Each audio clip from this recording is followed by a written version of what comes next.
Hello and welcome to the next lecture in this series covering the use of focused echocardiography in the assessment of critically ill patients. In today's lecture we're going to try and tentatively approach a subject which at first glance can seem relatively straightforward. However, as I hope I'll demonstrate, it's often not as simple as it would first appear. This topic can be interchangeably referred to as filling status, volume assessment, or fluid responsiveness.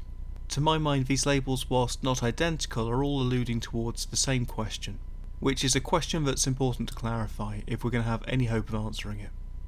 So, when I'm asked to perform an echo on a patient who's not my own patient, one of the most common questions I'm asked, usually within a few seconds of placing the probe on the patient's chest for the first time, is what do you think of the filling status? Now, I'm not really sure exactly how to answer that question, so I'm going to translate it into a question that I might possibly be able to answer. So when I'm asked what I think of a filling status, I suspect that more times than not, what the referrer meant to say is something along the lines of, I have reason to believe my patient's cardiac output is insufficient to meet the tissue's metabolic needs. If I increase the venous return by administering intravenous fluids, is that likely to result in an increase in cardiac output? Now, it's possible this isn't the question being asked, and it's possible that the referrer is considering therapies that will decrease the circulating volume, such as diuretics or ultrafiltration via renal replacement therapy. And perhaps they want to know if the information provided by echo can help predict response to fluid removal. So it's essential to clarify the nature of a question being asked. But most of the time, it's this question. I'm thinking about administering fluids. Is that a good idea? There's a lot going on in this question, so before we try and answer it, we need to break it down to ensure that we understand it. Firstly, we need to agree that sometimes, but not always, administering IV fluids increases venous return, which in turn increases cardiac output, with venous return and cardiac output being the two sides of the same coin. So it's necessary at this point to revise a little cardiovascular physiology to ensure we're all on the same page. So the circulation is a circuit, and assuming there are no shunts, then all the blood ejected from the left ventricle will eventually find its way back to the right atrium. And of course the job of the heart is to keep that returning blood flowing forward, so a healthy heart will, as much as is able, move the venous return onwards.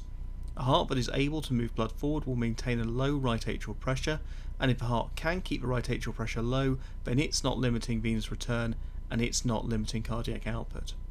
If the heart can move returning blood onward, then the body has a mechanism by which it can alter cardiac output in response to changes in demand.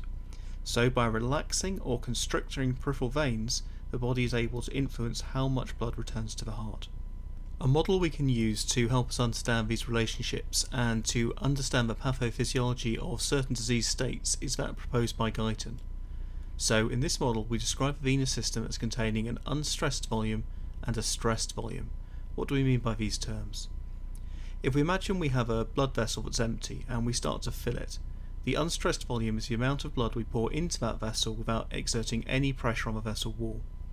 At some point that vessel becomes full, and applying additional volume causes there to be a greater pressure within the vessel than outside it, and this additional volume is our stressed volume. By adjusting vascular tone, by dilating peripheral veins, the circulation can hold back blood within the unstressed volume, preventing it reaching the right atrium. Conversely, constricting veins will increase the stressed volume and will lead to an increase in venous return. Flow through the venous system is dependent upon the pressure gradient between the mean systemic filling pressure and the right atrial pressure, where mean systemic filling pressure is the mean pressure throughout the vasculature from the aortic valve to the right atrium. A group in Paris have attempted to describe the mean systemic filling pressure amongst critically ill patients who have died on the intensive care unit. They measured the central venous or arterial pressure, or both, in 202 patients 1 minute after death. All patients had been disconnected from the mechanical ventilator following death. After 1 minute, all the patients who had simultaneous arterial and central venous pressure monitoring had equilibration between these two readings, suggesting that this duration of 1 minute was long enough for zero flow to occur. They found that the mean average MSFP was 13 mm of mercury.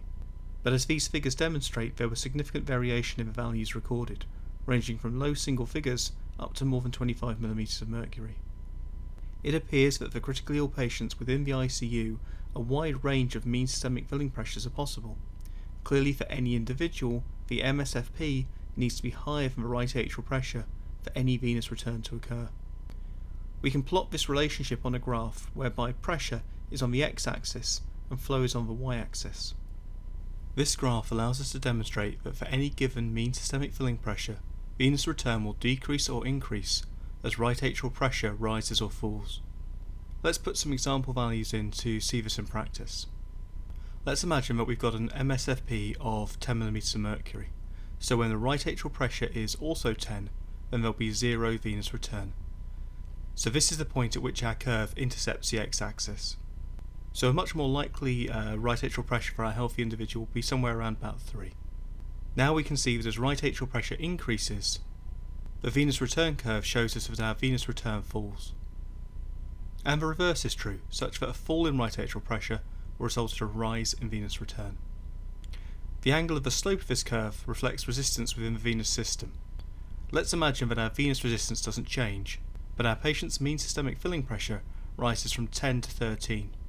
Now our venous return curve intercepts the x-axis at 13 mm of mercury, the point at which MSFP and RAP would cancel each other out and venous return would cease. The curve has the same slope because venous resistance is the same.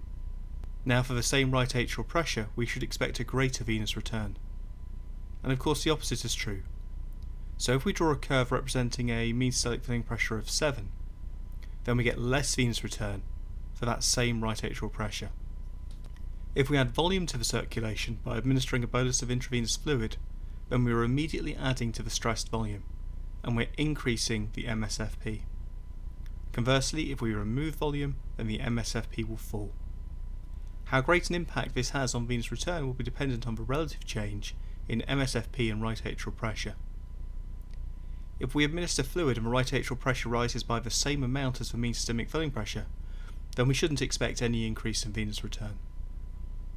Now, the heart needs a mechanism to adjust to changes in venous return. So if more blood enters the heart, then it needs to increase the stroke volume in response. And this mechanism is the Frank-Starling mechanism. The Frank-Starling law states that as ventricular end-diastolic volume increases, myocytes are increasingly stretched, and they increase their force of contraction in response. And they'll do this up to a point. However, excessive stretching of the myocytes can exceed the heart's ability to increase contractility. We can plot a new graph with a surrogate for preload on the x-axis and stroke volume on the y-axis. And we can use this graph to describe the relationship between the two.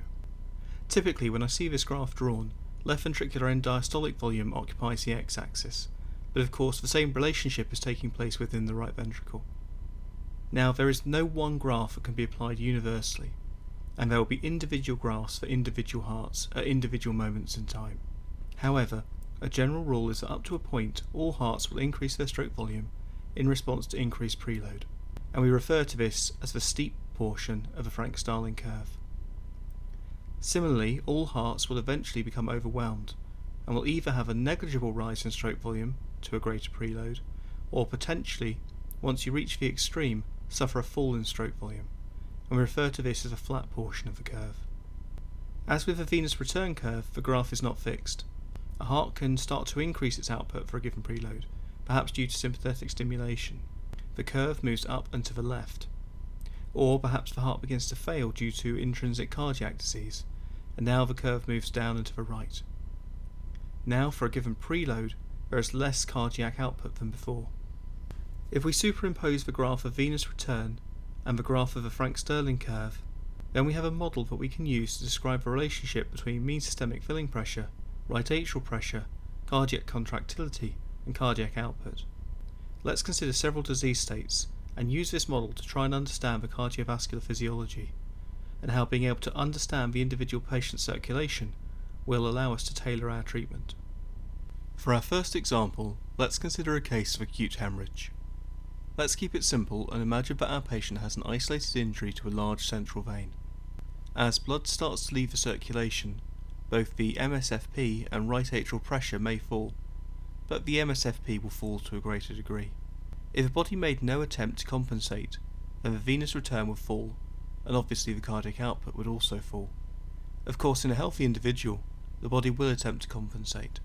There will be a sympathetic response leading to both vasoconstriction and an increase in the rate and force of contraction, in an attempt to maintain cardiac output.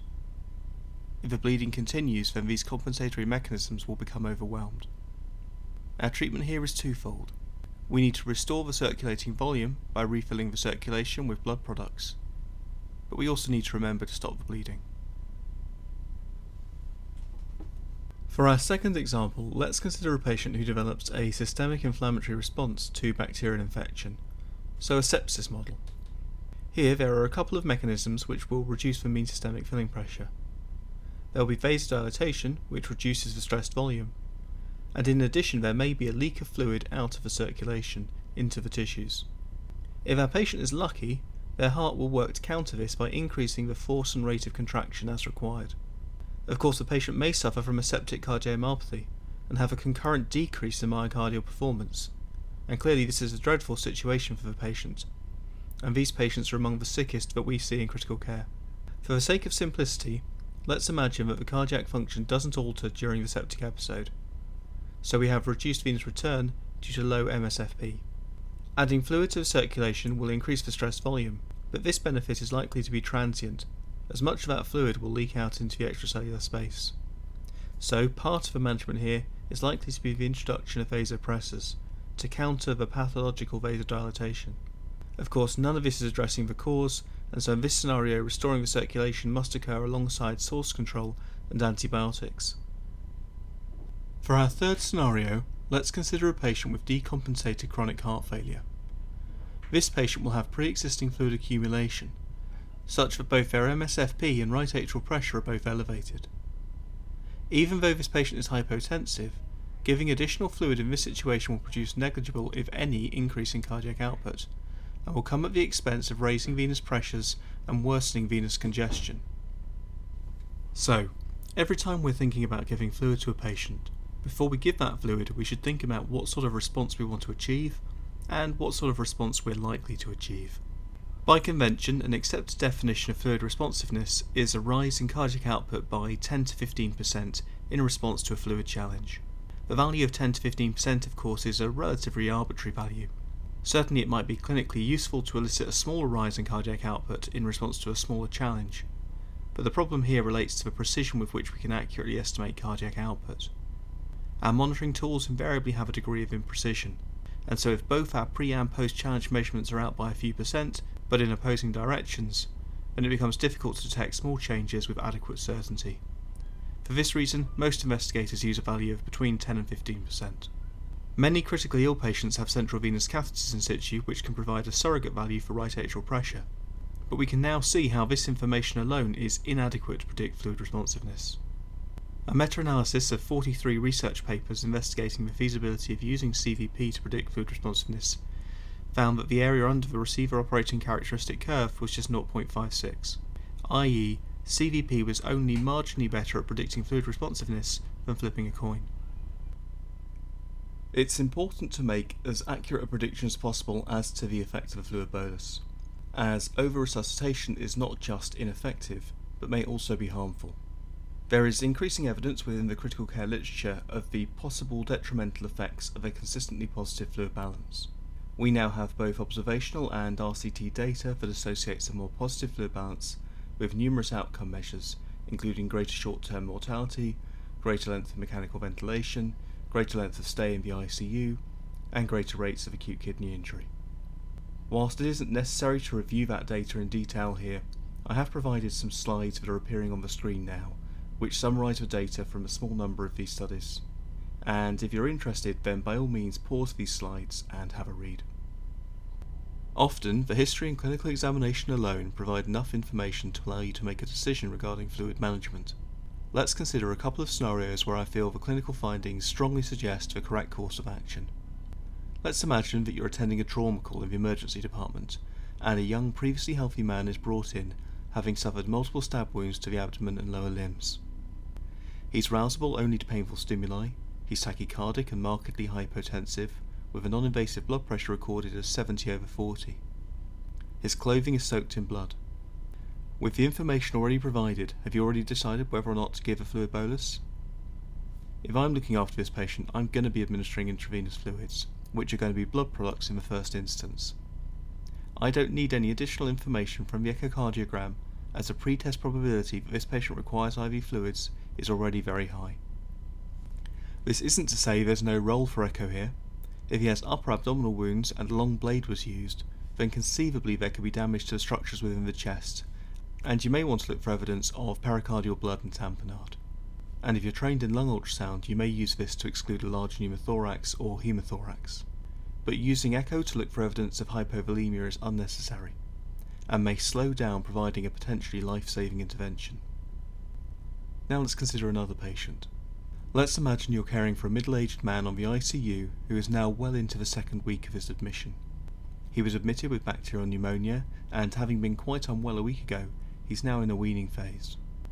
Sedation has been reduced, allowing him to interact with staff, and ventilator settings are slowly being reduced as he gets closer to being extubated. Does he require an IV fluid bolus? Regardless of anything you might realistically be expected to see on his echo, there's nothing in the history or clinical examination to suggest his cardiac output is not meeting his tissue's metabolic needs. With respect to giving IV fluids, there is no circulatory failure that needs to be fixed. This patient has been in ICU for more than a week. Unless they've already suffered some new complication, then it's unlikely that they require volume resuscitation. Of course, these examples are at the extreme, and there are many patients in whom we struggle to predict their response to fluids. A repeated finding in studies that have looked at volume responsiveness in the ICU is that when clinicians administer a bolus to patients, it results in a significant increase in cardiac output only approximately half the time. Given our inadequacies, we're eternally searching for tools which improve our ability to predict. And this brings us back to the role of echocardiography, and specifically in this lecture focused echo, in helping us answer our original question. So, if our preconditions are satisfied, we have a patient who is shocked, whose organs are inadequately perfused, and we know that giving them fluid might make the situation better, but we also know it might make it worse, and we aren't already certain whether or not to administer fluids. Then, and only then, might echo provide additional information which we can integrate into our history and examination to help us make that decision. Numerous echocardiographic measurements have been proposed as potentially able to help clinicians decide on a patient's likely response to IV fluids. Unfortunately, many of these measures rely on spectral Doppler and so aren't within the toolbox of a level 1 sonographer. For the purposes of this lecture, we're going to ignore those measurements and focus on a few that rely on a combination of 2D and M-mode imaging. When we discuss these different measures, we traditionally divide them into two groups labelled static and dynamic, whereby static measurements are single measurements made at a single moment in time, and dynamic measurements are changes within the circulation as loading conditions change. Let's start with some static measurements. So this paper looked at 30 patients undergoing coronary artery bypass grafting, and after induction of general anaesthesia they had progressive venesection whilst observing the heart with a transesophageal echo. The authors used a transgastric short axis view, which if you're unfamiliar with TOE is analogous to the parasternal short axis view that you will be familiar with. They estimated the patient's blood volume and sequentially drew off 1/40th of the estimated volume, repeating measurements at each interval, until they'd collected 15% of the estimated circulating volume over a period of about 10 to 20 minutes. They store the blood in citrated bags and then reinfused it towards the end of surgery. This study provides us with a nice controlled model of bleeding, and we can get a sense of the changes in intracavity blood volume as bleeding progresses. The authors found that as the patient lost circulating volume, they had a fall in invasively measured systemic blood pressure and surrogates of right and left atrial pressure. In these graphs, the white circles represent patients with normal LV ejection fraction, and the black circles represent patients with reduced ejection fraction. The squares linked by dotted lines represent the 5 patients used as a control, who were anaesthetised for surgery but didn't have any blood drawn off, just to check that it was the removing volume that was responsible for the changes that were observed. When looking at the TOE images, they found that there was a stepwise decrease in the LV end-diastolic area and the end-systolic area. The fractional area change, the difference between the diastolic and systolic areas, was not significantly different, and so this decrease in preload led to a fall in stroke volume and cardiac output. And this was confirmed using a PA catheter and a thermodilution estimate of cardiac output. This study nicely demonstrates what we might imagine, that with removed blood from circulation, there is less blood to fill the heart, and the cavities become smaller. And this occurred in patients with both normal and reduced ejection fraction. What is really important to note, however, is that in the patients with poor LV systolic function, they started the experiment with larger hearts. They had an average LV end-diastolic area of around 23 cm squared, compared to 18 cm squared in the patients with normal ejection fraction.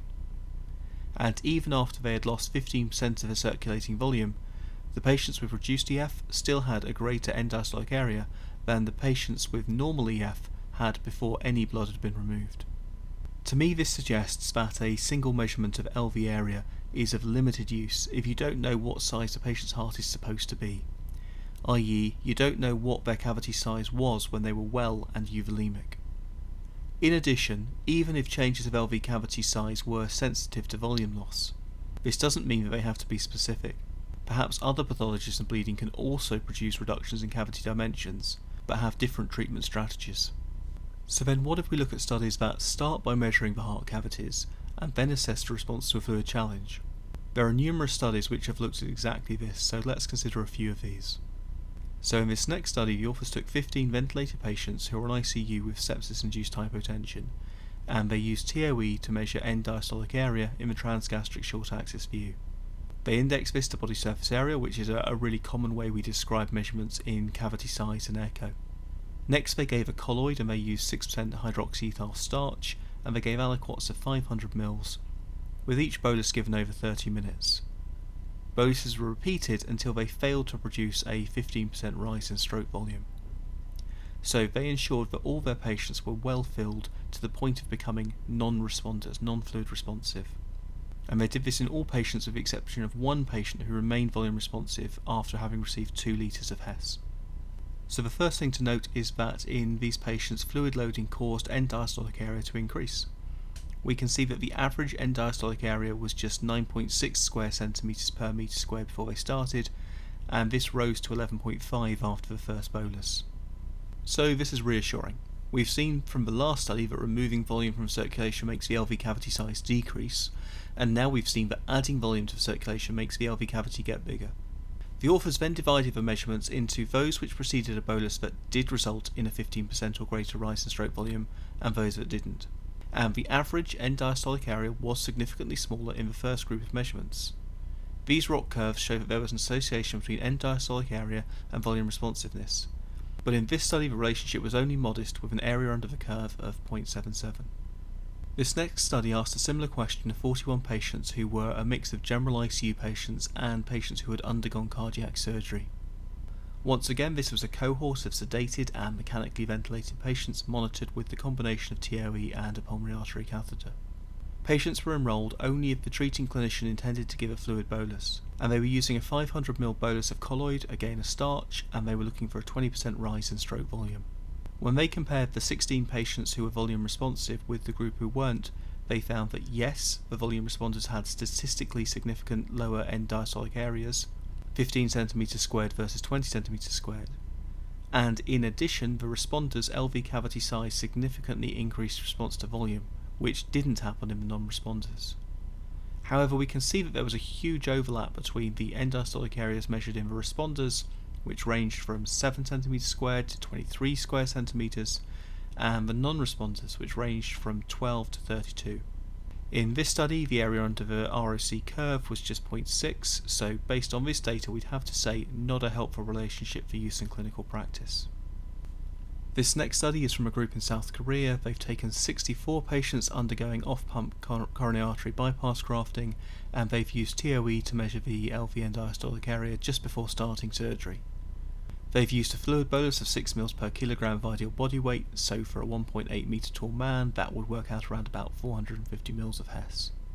They found that 40 of their patients, so 63%, responded with a rise in stroke volume of 15% or greater, and in their study there was no significant difference in the LV end-diastolic area between the two groups. So an average of 21.1 cm squared in the responders and 22.5 cm squared in the non-responders. Almost no difference. And the area under the ROC curve is just 0.6, so exactly the same as the last study, not very helpful. Another study, and this time 19 patients with septic shock. Once again these are sedated and ventilated, and the LV area is being measured on TOE. LV end-diastolic area was measured before and after a bolus of 8 mL per kilo of 6% Hess given over 30 minutes, and they too defined volume responsiveness as a 15% or greater rise in stroke volume, and this occurred in 10 of their patients, so essentially half of the cohort being studied. And here we have another study where there was no significant difference in cavity size between the responders and the non-responders. So, if LV end-diastolic area as a surrogate of preload is not especially helpful in predicting volume responsiveness, then what about using end-systolic area? A common term that you'll find in review articles is kissing papillary muscles. That is, that the LV volume in systole becomes so low that the LV cavity is essentially obliterated and the papillary muscles crash into each other. Now, whenever I see this described in the literature, there are never any references to this term, and I don't have any original research that we can look at that refers to this. However, personally, I think there is some truth in this, and it is definitely something that we do see in the most extreme cases. These TOE clips are from a young man who suffered extensive trauma to the head, chest, abdomen, and all 4 limbs. When I was asked to come and see him, he had a temperature of almost 43 degrees centigrade and was hypotensive despite being on 0.8 micrograms per kilo per minute of noradrenaline, so a very high dose of noradrenaline. His injuries meant that we couldn't get any good TTE windows, and so here we have some TOE images. On the left, a transgastric short axis view, which is similar to the parasternal short axis view we're all familiar with, and on the right we have a mid-esophageal long axis view, which shows a very similar anatomy to what we might expect to see in the parasternal long axis window. The patient is extremely tachycardic, however it is possible to see just how small his residual LV volume is at the end of systole.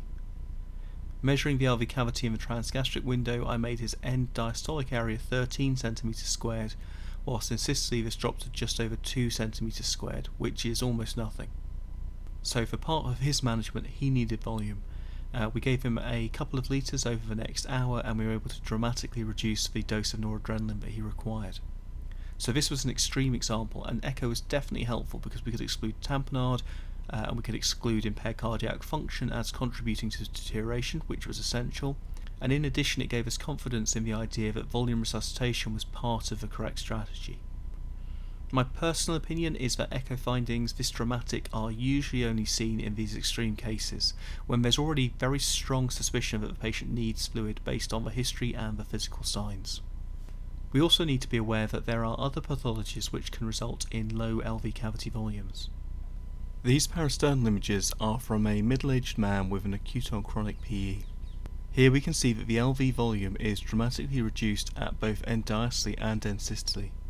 Indeed, we have near obliteration of the LV cavity during systole. But the issue here is not hypovolemia, but that the LV cavity is being crushed by the grossly dilated right ventricle. So here's another case of a small left ventricular cavity. We've got an LV end-systolic area of just 4.1 cm squared. So does this patient require intravenous fluids? So if we know a little bit more about the history and the examination, we know the answer is probably not. This gentleman's presented with acute pulmonary edema and bilateral pleural effusions.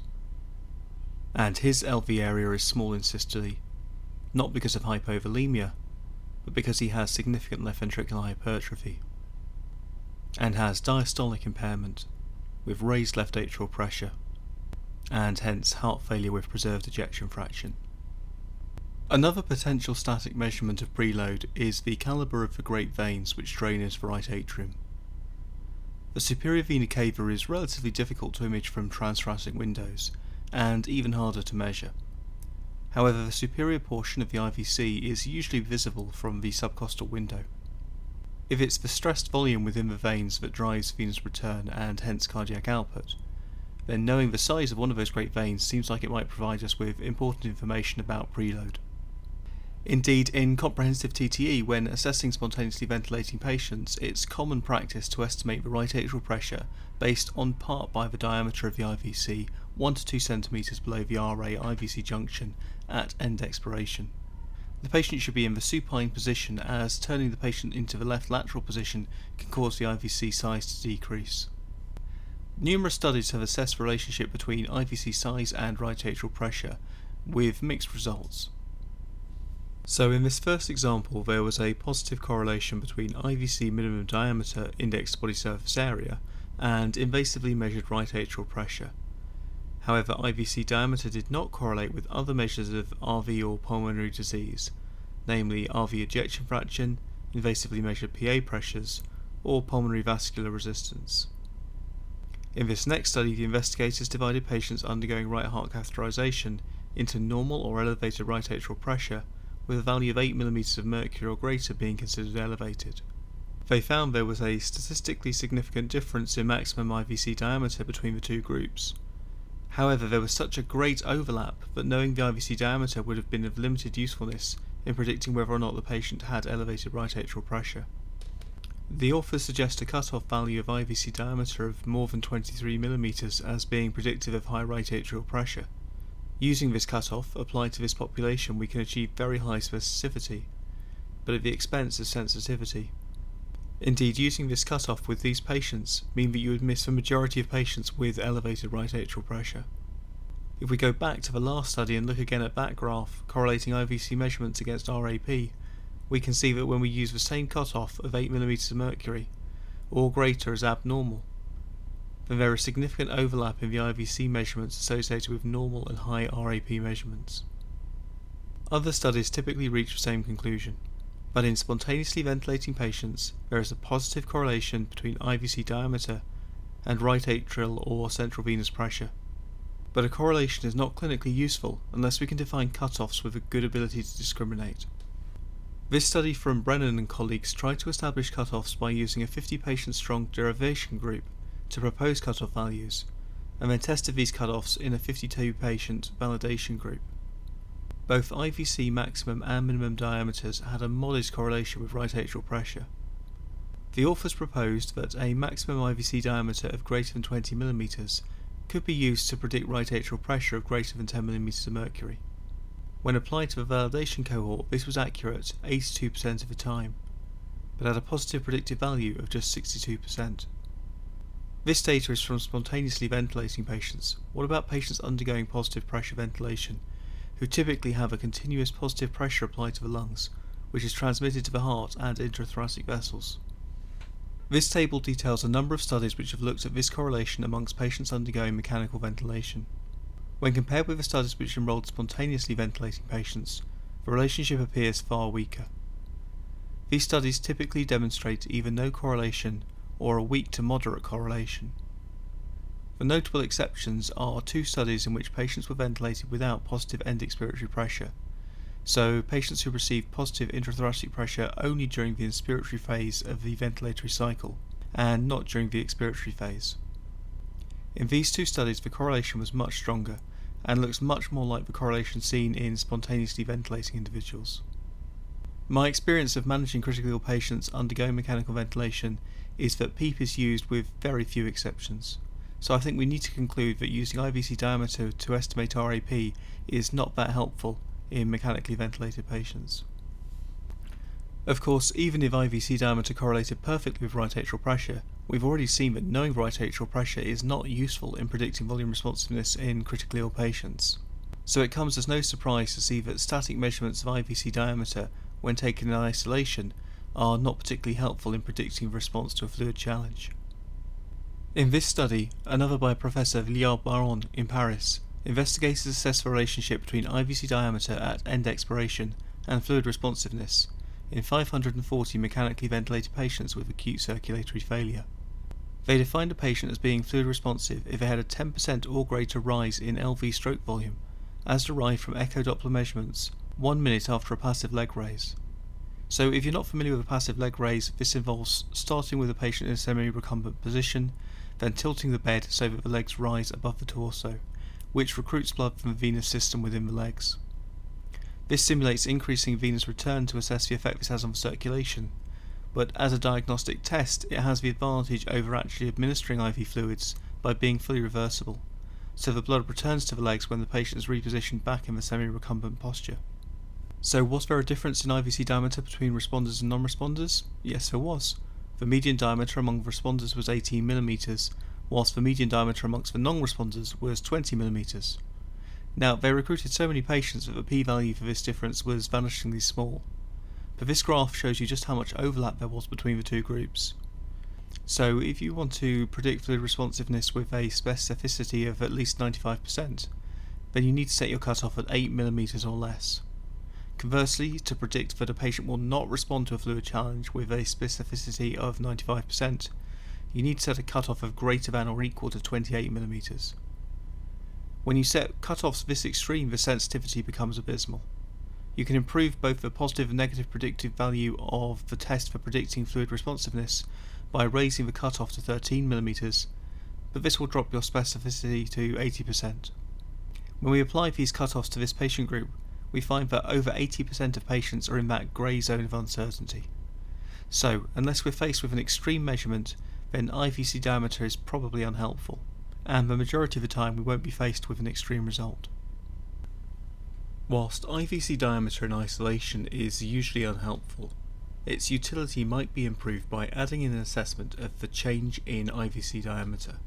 To understand why the IVC can be seen to change its calibre, we need to consider the factors that influence both the pressure inside the IVC and the right atrium, and how these change over the course of a respiratory cycle.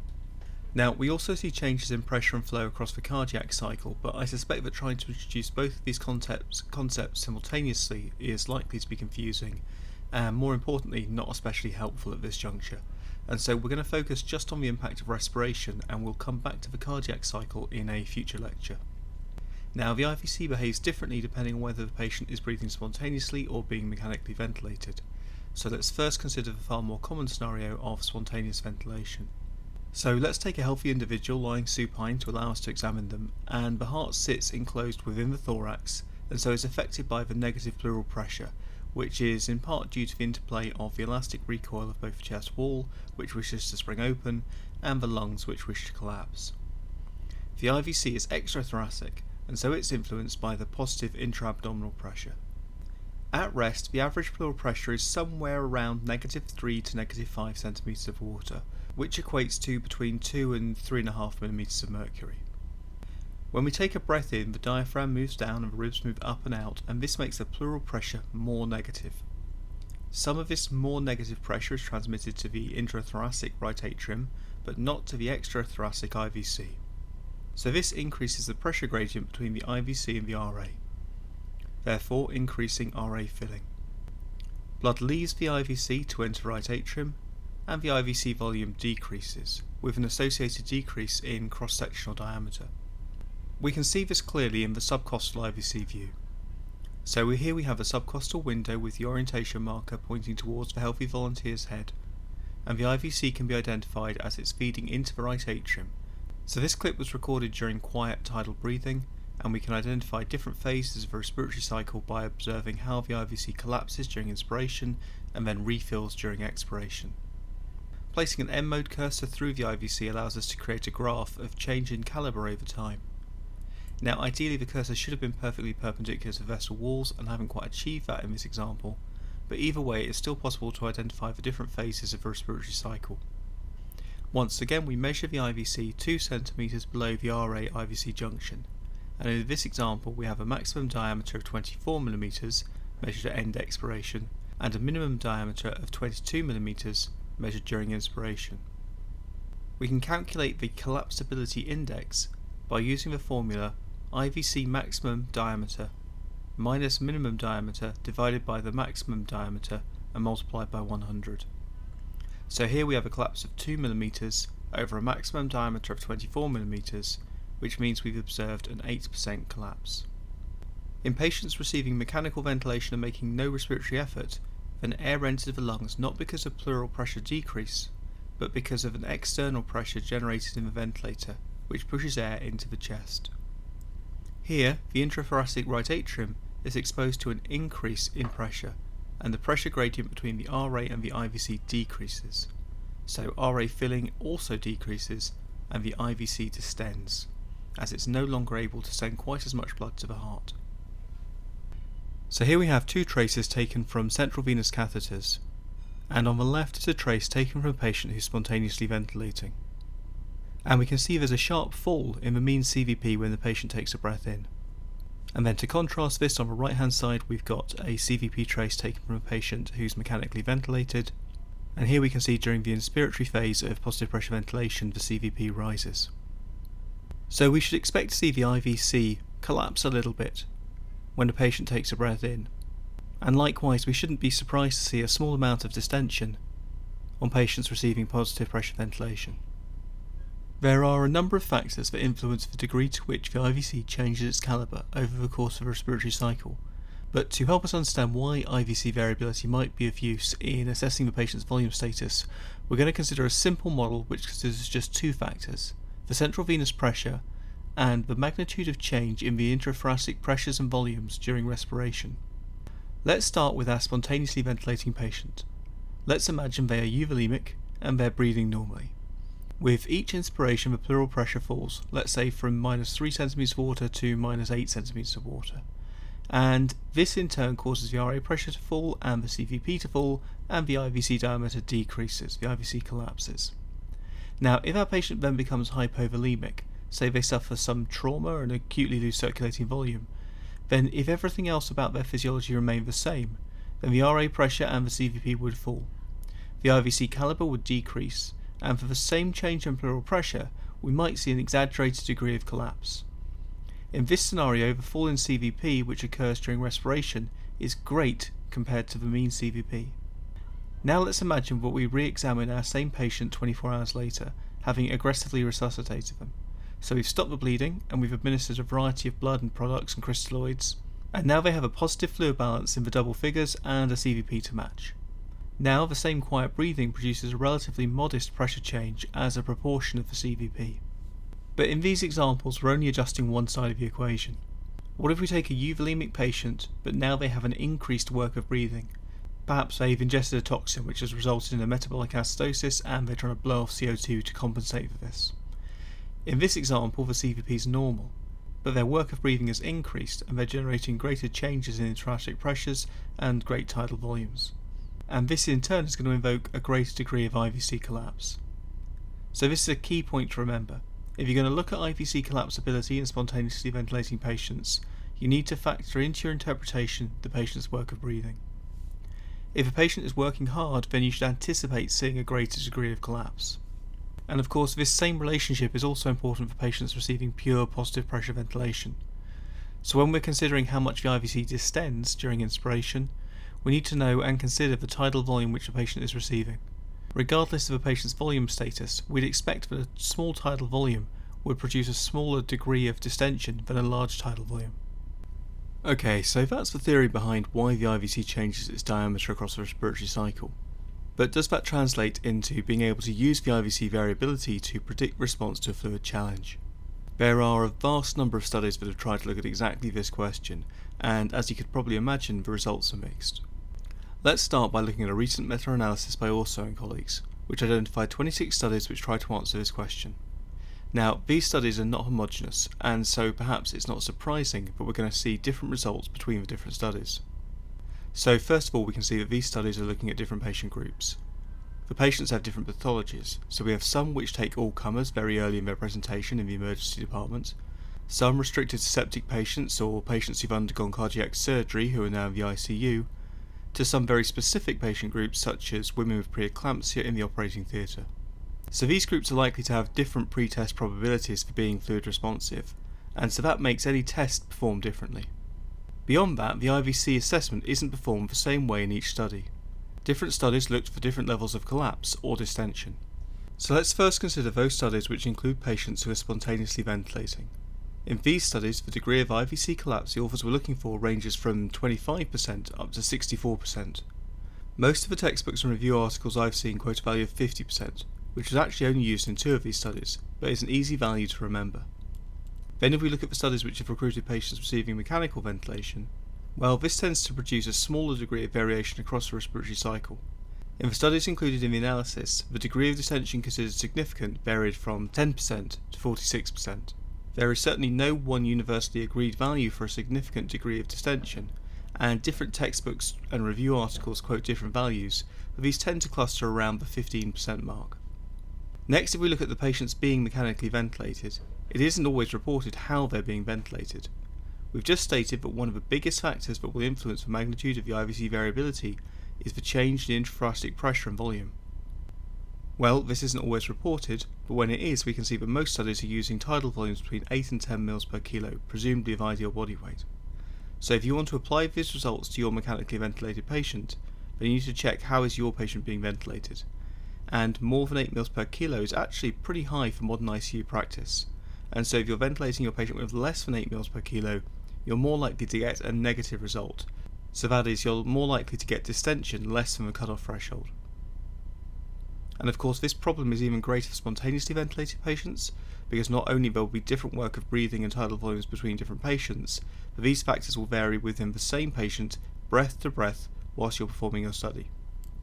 Not only that, but they're much more difficult to measure for practical reasons, and effectively we never measure these in real-world clinical practice. In addition to that, the volume of the administered fluid bolus varies, and the size and rise in cardiac output, which is considered significant, also varies. In one study, 200 mL was administered looking for a 10% rise in cardiac output, while several others were looking for that same 10% rise but were giving half a litre to achieve it. Many studies wanted a 15% rise in cardiac output to define a positive volume response, whilst one wanted 16%. This heterogeneity between studies is a really common issue faced by meta-analyses, and it's important to recognise it when we're trying to interpret results. So how well did IVC variation do in predicting fluid responsiveness? So the pooled sensitivity was 0.72 and the pooled specificity was 0.75. So for the ROC curve we have an area under the curve of 0.71. So that's better than just knowing the central venous pressure, but that's a pretty low bar. Interestingly, in this meta-analysis, the authors found that the test for collapsibility in spontaneously ventilating patients performed slightly better than the test for distension in mechanically ventilated patients, and this is at odds with some of the other meta-analyses. In this review by Long from a few years ago, they found that IVC variability was a better predictor of fluid responsiveness in mechanically ventilated patients, with an area under the curve of 0.79 compared to 0.76 in spontaneously breathing patients.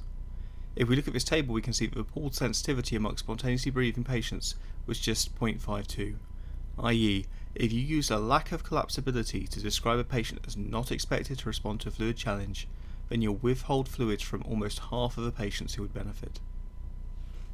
Now, if you want to use the IVC to help you assess a patient's volume status, there are some significant limitations that you have to be aware of. The first of these seems so obvious that it sounds daft saying it, but first of all, you need to make sure you have the right vessel. When individuals first start performing focused echo, it's not uncommon to think that you're looking at the IVC when in truth you're looking at the aorta. They both run vertically close to the midline and between the chest and the abdomen. Whilst there are a number of clues as to which vessel is which, the best way to ensure you're looking at the IVC is to make sure you can clearly see where it enters the right atrium. From the subcostal window, if you accidentally find the aorta, then as you follow it cranially up into the chest, then it should run behind the left ventricle. The normal anatomical relationship between the two is that they run parallel, but that the IVC runs towards the patient's right. If you do find you're imaging the aorta and you want the IVC, then all you need to do is tilt the tail of the probe towards the patient's left a few degrees, so that the imaging sector moves to the patient's right. Another mistake that's easy to make when you're first starting out is mistaking the right hepatic vein for the IVC. As you rotate the probe anti-clockwise from the subcostal forward chamber view towards the IVC long axis view, you'll pass by the right hepatic vein, once you've rotated the probe around halfway, so around 45 degrees. In this clip I've intentionally rotated the probe and then stopped halfway to highlight the position of the right hepatic vein. It too can be seen to drain into the right atrium, because of course it does, so it's easy to see how this mistake can be made. Once you've correctly identified the IVC, it's essential that you rotate the probe to provide a true long axis, then tilt the probe to ensure you're maximising the size of the IVC. If the imaging sector isn't through the centre of a vessel, then you'll underestimate the vessel size, and you'll overestimate the change in calibre with respiration. So you're likely to incorrectly mislabel the patient as volume responsive. This animation also demonstrates another difficulty you can experience when trying to measure the IVC at different points in time. As a patient breathes, your IVC can move whilst your imaging sector holds position. This is difficult to rectify when it's occurring, but it can sometimes be improved by sliding a probe slightly to one side. If you can't make this issue go away, then at the very least you need to be able to recognise when it's occurring so that you know to take the measurements with a pinch of salt. The next limitation is that so far we have discussed the two scenarios of spontaneous negative pressure ventilation and full positive pressure mechanical ventilation, and described how in these scenarios we have a predictable direction of change in intrathoracic pressure that we can utilise to look for IVC collapse or distension. But we haven't considered the large number of patients within the ICU receiving either invasive or non-invasive assisted ventilation. So patients who are not receiving neuromuscular blocking drugs, who are not deeply sedated, and are making some respiratory efforts, so generating some negative intrathoracic pressure, which then triggers a ventilator into applying some additional positive pressure. These patients have an increase in intrathoracic volume, but with an unpredictable change in intrathoracic pressure. When you scan these patients, you will sometimes see the IVC collapse and others distend, reflecting whether it's the patient's own work of breathing which dominates, or if the majority of the work is being done by the ventilator. This group of patients hasn't been studied in the way that the other two groups have, but if we just consider what we might expect from our understanding of the physiology, we would expect that the positive pressure from the ventilator would conceivably fully or partially negate the negative pressure generated by the patient. We would expect to see exactly what we do see, which is that sometimes the IVC collapses, sometimes it distends, often it does nothing. And without knowing the change in pleural pressure, which we never routinely measure, it's impossible to interpret. How big an issue is this? Well, as I record the audio for this lecture, I carried out a quick spot audit of the patients currently admitted to critical care at King's College where I work. So right now we have 81 patients admitted to ICU. Of these, 20 are breathing spontaneously, 8 are receiving some form of non-invasive ventilation, 38 are ventilated in an assisted mode via an ET tube or a trachea, so a mode like pressure support or SIMV, and only 15 are on a mandatory mode of ventilation. Even if we assume that all 15 of those patients are deeply sedated and making no respiratory effort whatsoever, that means that we can only look for IVC distensibility in 28% of our mechanically ventilated patients. Modern ICU practice involves using low doses of sedation and keeping the patient as awake as possible whenever their condition allows it, and in these patients you just can't use IVC variability to predict fluid responsiveness. Next limitation, and we need to consider all of the situations whereby the pathology or the treatment raises right atrial pressure. The assumption behind using the IVC to guide decision making with regard to volume responsiveness is that elevated central venous pressure is due to relative hypervolemia, that there is too much circulating volume. But of course there are plenty of other reasons why the CVP will rise. These can be cardiac pathologies such as acute or chronic RV failure, cardiac tamponade due to pericardial effusions, obstructing lung pathologies such as COPD and asthma, where the patient generates auto-PEEP, or perhaps it's iatrogenic because we're using high levels of PEEP to treat the patient. All of these situations might result in a dilated IVC that erroneously leads the sonographer to conclude that the patient cannot require further fluid resuscitation. Another scenario we need to be wary of is when the patient's chest is not a sealed space. It might be they've had a thoracotomy and the chest remains open, but this is relatively rare, and when it does happen you usually struggle to get good transthoracic windows. But what about the more common scenario whereby the patient has either unilateral or bilateral chest drains? Now when the patient takes a breath in or receives a mandatory breath from the ventilator, some of that pressure change will be transmitted into the drain. To the best of my knowledge, this technique hasn't been robustly tested to look for the impact of chest drains on IVC size and variability, and certainly if your patient has a chest drain, you shouldn't be using the IVC to guide volume resuscitation. Next, let's consider that the IVC size at any moment is not just determined by the central venous pressure, but rather the relationship between the central venous pressure distending the vessel and the intra-abdominal pressure which is pressing on the outside of the vessel walls. This study by Professor Baron, which we touched on earlier in this lecture, looked at the utility of IVC size to predict volume responsiveness, comparing patients with normal and elevated intra-abdominal pressure. They transduced the urinary bladder as a surrogate for intra-abdominal pressure, and they used a value of 12 mm of mercury as their cutoff for elevated. In patients without intra-abdominal hypertension, there was a weak but present correlation between IVC size and right atrial pressure, but this relationship was absent in the patients with high IAP. In this cohort of patients, 30% had high IAP, and the relationship between IVC maximum, end expiratory diameter and fluid responsiveness was much weaker in this group. This table nicely summarises some of the limitations we've just discussed. So, with so many limitations, is it even worth imaging the IVC? So my own practice is that I always do try to look at the IVC and I consider its size and its variation size over a respiratory cycle. But I do this as part of my global assessment of circulation rather than looking for a quick and easy test to dictate whether I do or don't give fluids. And I advise my trainees to do the same. So I dissuade them from making statements like, we should give fluids because the IVC is small and collapsing, without stopping to think if any of these limitations apply to their patient, and without integrating that single component of the echo assessment into their global assessment. How useful you find the IVC assessment might well be influenced by the patient cohort you're scanning. So personally, I don't do any pre-hospital work. I sometimes scan in the emergency department or referrals of a ward, but most frequently it's in the ICU. It's ICU patients I'm scanning. My patients tend to be older and have comorbidities including cardiac and respiratory disease. They tend to be mechanically ventilated but in an assisted mode. So for me personally and the cohort of patients that I scan, the IVC rarely tells me anything I don't already know about the patient's volume status. So let's finish by returning to the question which was posed to us at the beginning of this lecture.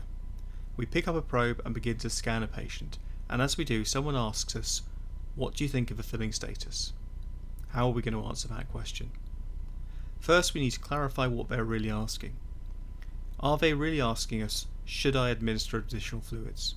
Assuming that this is the case, then we need to ask, is the patient in circulatory failure? If it's not, it's easy, they don't need a fluid bolus. If they are, then what do the history and examination tell us? What do we think is the pathophysiological mechanism behind the patient's shock? Of course, a focused echo forms part of our physical examination and may provide us clues as to the nature of the patient's illness. Understanding the pathophysiology of this individual patient's shock state is essential if you're going to try and reverse it, and this information will form the basis of your pre-test probability, i.e. how likely is it that fluids will improve the situation before you add in your echo findings. If it's obvious before you start that the patient needs IV fluids, then don't delay until you finish your scan. Indeed, you don't necessarily have to perform a scan if the nature of the shock is unambiguous. Within the limitations of 2D focused echo, there are only a few assessments you can make which might guide you. You can look at the size of the LV in both diastole and systole. Given the large range of normal values seen in the normal population, even when limited to only healthy individuals, diastolic size is probably only really helpful if you have a baseline for that patient and know what that cavity looked like previously. A very small cavity in systole, so one where you see kissing of the pupillary muscles, well, that supports the idea that the patient will benefit from IV fluids, but be careful to ensure that this appearance isn't due to RV dilatation or marked LVH. You should always try to visualize the IVC and consider both its maximum and minimum diameters and degree of variability, but you need to consider how the patient is breathing, so pure negative or positive pressure, or a mixture of the two, and you need to consider all of the limitations we've just covered before drawing any inference from it. On the face of it, deciding whether or not to give a patient a fluid bolus feels like it should be a really straightforward decision, and sometimes it is, but often it isn't. And it's because of this challenge it's so appealing to try and come up with a simple, quick, reliable prediction tool to guide decision making. Unfortunately, the dramatic echo findings are usually reserved for patients with the most obvious clinical signs, so for the patients in whom the answer was already obvious. In the patients where you need clarity, the echo findings are frequently equivocal, and as you learn to perform and report focused echoes, you'll need to get used to saying, "I'm sorry, but I can't answer that question." Okay, so this lecture is titled Volume Assessment Part 1, and that's because we've only considered 2D imaging and the role of focused echo. There are a number of additional tests that have been proposed which rely on spectral Doppler, which may help us answer some of the questions focused echo can't, and I hope to cover those tests in a subsequent lecture, and I hope that you can join when I do.